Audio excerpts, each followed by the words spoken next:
And welcome to episode 2 of Desperate for Glory with Arsenal FC here in the Premier League.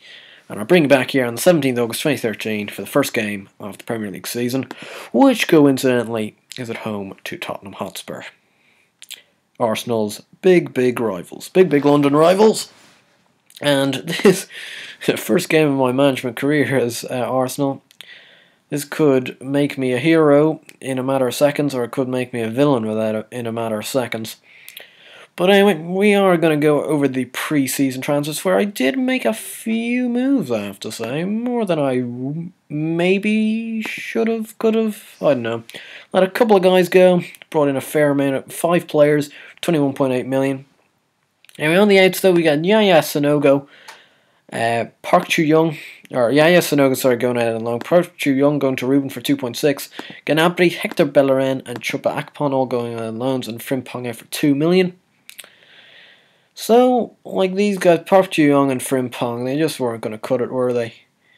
They're just not quite good enough. And as you can see, brought in 5 players for 21.8 million, and all of them, really bar one maybe, are fairly young guys as well. So we'll start off with a Ryszard Zivkovic, who we bought for 550k from FC Groningen. He looks very good, 4.5 star potential. Yeah, very good. He's one of these guys. Actually, there's a couple of really good players that you can, especially when you're a big club, you can just approach to sign at the start of the game and they'll want to come to you. And he's just one of those guys. He just looks very good for the future, 16 years old. As you might have seen from the outs, because he went out on loan immediately, Alberto Sierri has come. He's another one of these guys that you can approach to sign at the start of the game. We snapped him up for 825k compensation from Parma.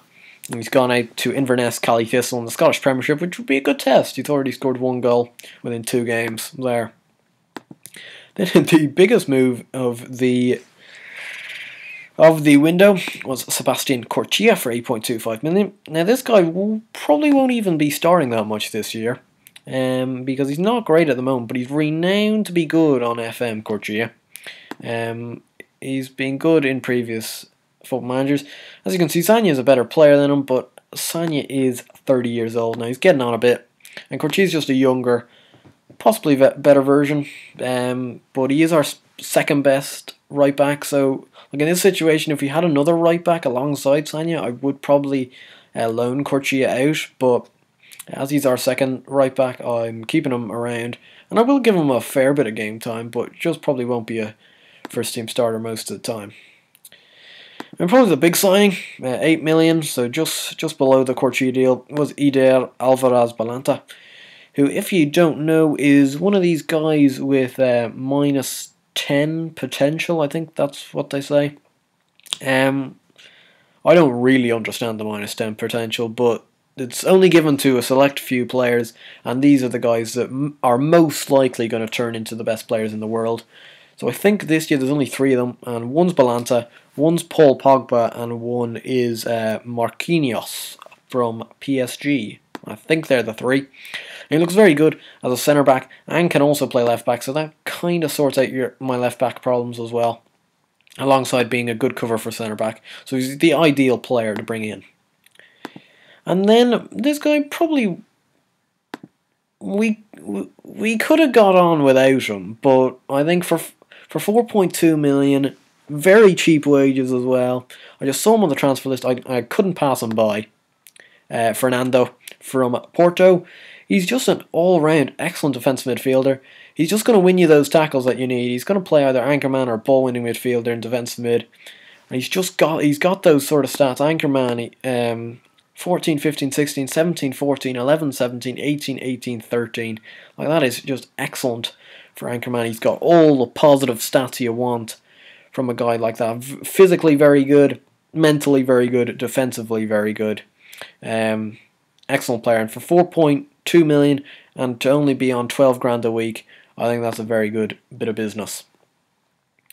So that is all the transfers, 21.8 million worth of signings. I do not think I'll be signing anyone else unless something really good comes up, I think that is the end of the business this year. And we'll go into the preseason now. We had 5 games, 4 wins and 1 draw, which was a good preseason. We started off by beating Pumas 1-0.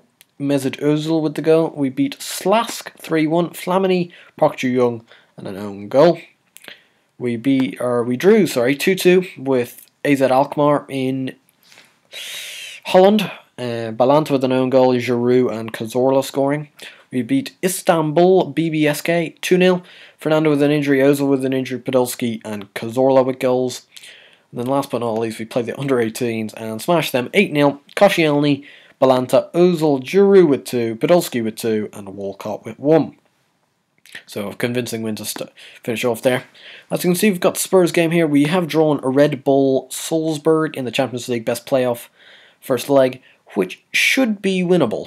Should be very winnable. In between then, those games, so we have Stoke at home, then Southampton away, Cardiff away, or Southampton home, Cardiff away, Man City away. You have a tough enough road. Tough enough start, actually. Especially with this game. This is going to be a tough enough game against Spurs. It says they're likely to line up in a 4-2-3-1. Have they signed anyone? They've signed this guy Felipe, who was actually recommended to me early on. He bought from Atletico Madrid for 13.75 million. Other than that, there doesn't seem to be anything else really out of the ordinary. Team have gone for today. Well, firstly, this is a tactic, which the team are still slightly struggling to accomplish, which I don't really get, considering it's pretty much the formation they play in real life. Pretty much. Anyway, we've got Chesney in goal, a back four, Monreal, Balanta, Mertesacker and Sanya. This is because Vermaelen and Koscielny are both out injured, so Balanta is going to have to fit into the centre-back role today, rather than the left-back role. And Monreal was just going to slot in there at left-back. Fernando's going to play as an anchorman, with Wilshere and Cazorla ahead of him.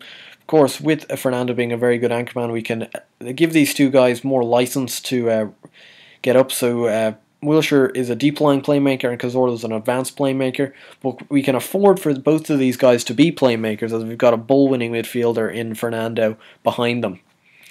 Then we've got Ozil on the left as an inside forward. Hopefully he can cut inside and produce a couple of goals maybe, and Oxlade-Chamberlain burning down the wing on the other side.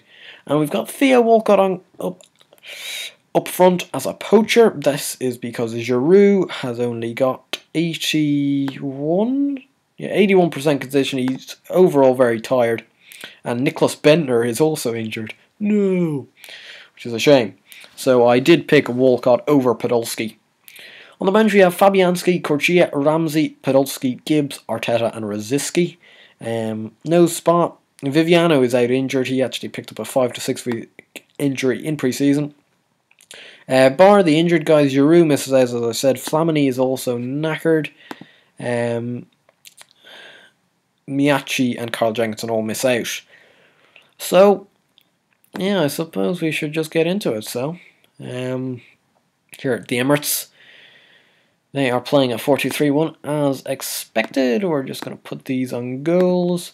So they've got Laurie in goal, back for Felipe, Vertonghen, Kabul and Walker. So Felipe is the only new signing there. Dembele and Sandro, Townsend, Eriksson, Lamela, Soldado. Doesn't seem like, if we have a look at Spurs, have a look at transfer history. Brought in Jose Antonio Reyes. Oh my god.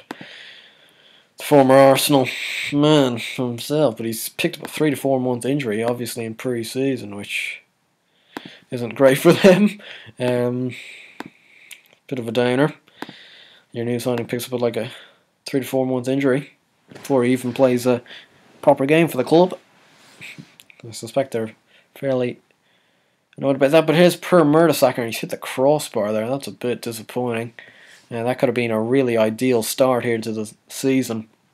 But Mertesacker does hit the bar. And that is, well, that's something you just got to deal with. Mertesacker does well there. Ozil now finds Oxlade-Chamberlain, who has netted that away very nicely. The Ox on the score sheet. Yeah, Ozil threading one through here. This is what Ozil can do. He can just rip teams apart. Oxlade-Chamberlain just about stays onside. Kabul probably playing him onside there, so poor play by Kabul. But Oxlade-Chamberlain, he steeled in, but he wasn't going to miss once he was one-on-one with the keeper there, and he netted it away very nicely as well. It's Balanta now, finds Fernando, back to Balanta. Trying to find Ozil again, Wilshere, falls to Walcott. Can't really play much direct, like good thing we aren't meant to be playing direct because we do have Walcott up front, who's very small and nippy. But here's Soldado who's in, and Chesney does very well there, good save from Wojciech. And he's done well again there to keep that one out as well. So a good start, though, a very good start to proceedings here. And another corner, Mertesacker, Oxlade-Chamberlain, and he scored his second of the game. He's having a blinder here in this London derby. Eriksson is coming off. That is a bit surprising, but anyway, Ozil with the corner in. It's Mertesacker going up for it again. I don't think he wins it. No, Kabul wins it, but it falls to Oxlade-Chamberlain, and Larry there can't quite hold on, and he pushes it really into the side netting. Well, not into the inner side netting of the net. We go 2-0 up, which is an extremely nice start to proceedings here as manager of Arsenal. Settling in very nicely and playing very well today. Especially people like Oxlade-Chamberlain, who I actually wasn't expecting to be that good. But he's turned up trumps today, and we're going to make some substitutes now. Going to bring on Mikel Arteta for Jack Wilshere, and we'll put on Lucas Podolski up front for Theo Walcott. Just to rotate. 70 minutes now. 2-0 still. On comes the Arsenal physio, Bakary Sagna there. He's struggling. We're going to bring on the new signing Corchia. Hopefully Sagna, though, isn't too wounded, because he's playing at an 8 today, which is very impressive from Bakary. And it does look like we're going to wrap this game up 2-0, unless we can score another here. No, we can't.